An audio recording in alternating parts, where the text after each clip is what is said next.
So for today, we're going to do an actual study in colored pencil.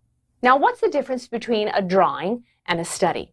Well, a finished drawing usually takes a little more planning, and you're a little more careful, and it takes a lot of time.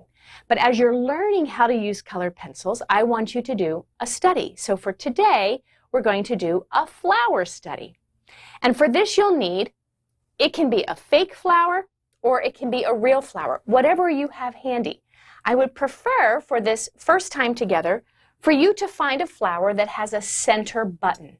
So a sunflower has a center button, an aster, a daisy.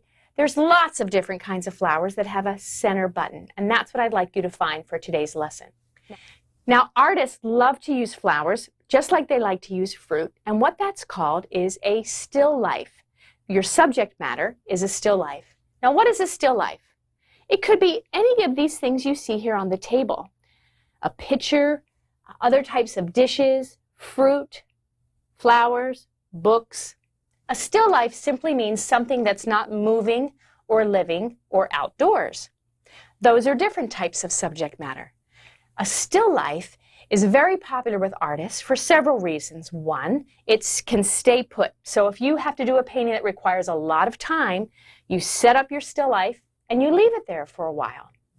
This is a still life right here with the jar and the mug and the fruit that I did in pastel a long time ago.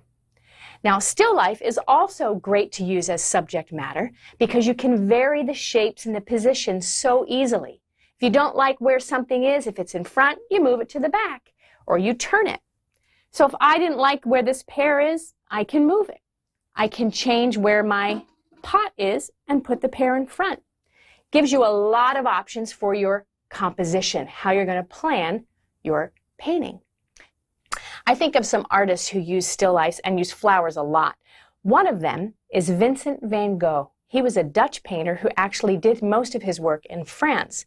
But one of his most favorite subjects was the sunflower, which is what I have here. Here's one of Van Gogh's paintings called Sunflowers. In fact, he had lots of paintings all called sunflowers.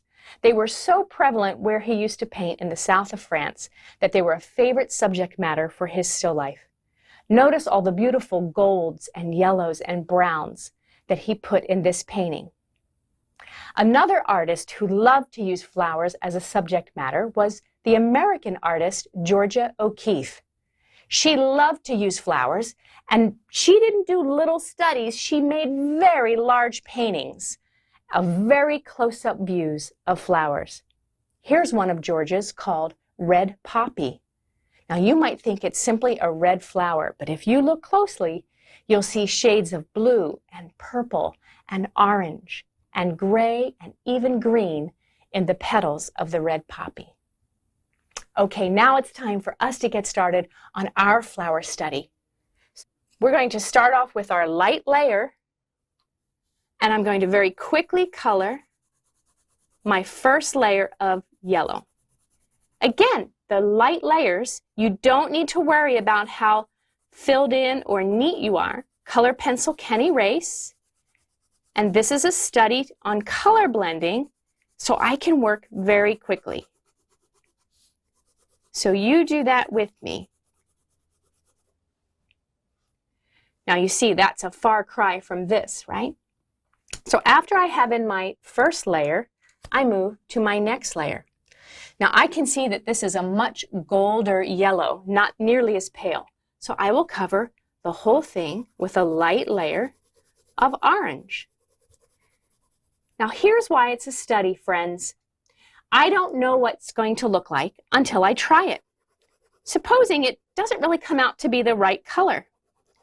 I'll keep working with several studies, maybe even on the same page, using the same or perhaps different combination of pencils until I get the color that I like.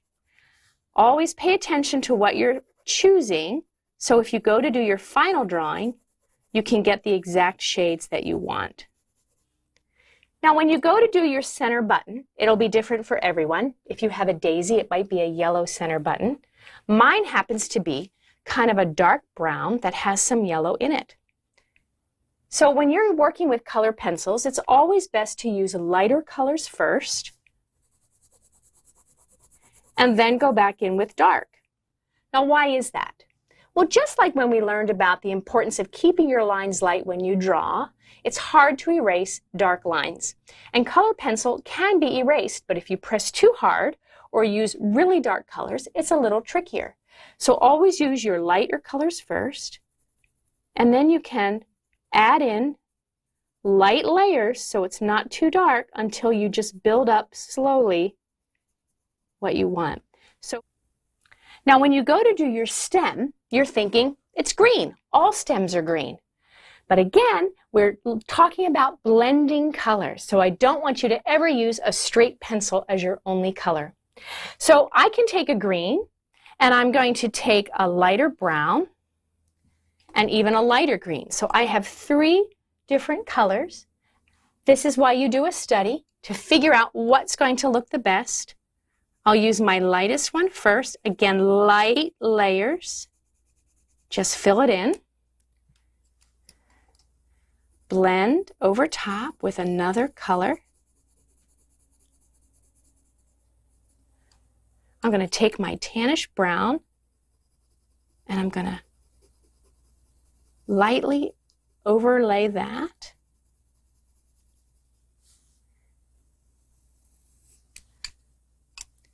I think I want it to be a little greener. So again, I have the choice because I'm doing light layers. I can change it.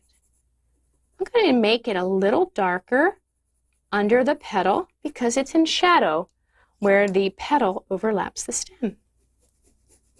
And I'll keep it light going down. Now, I don't want you to worry about it. I don't want you to worry about whether your flower looks right. Worry is not something that we should be thinking about as we're growing. Just enjoy the process of learning how to draw. In fact, there's a great Bible verse I want to share with you. God talks to us about worrying, and he even uses flowers as his example. This Bible verse is found in the book of Luke.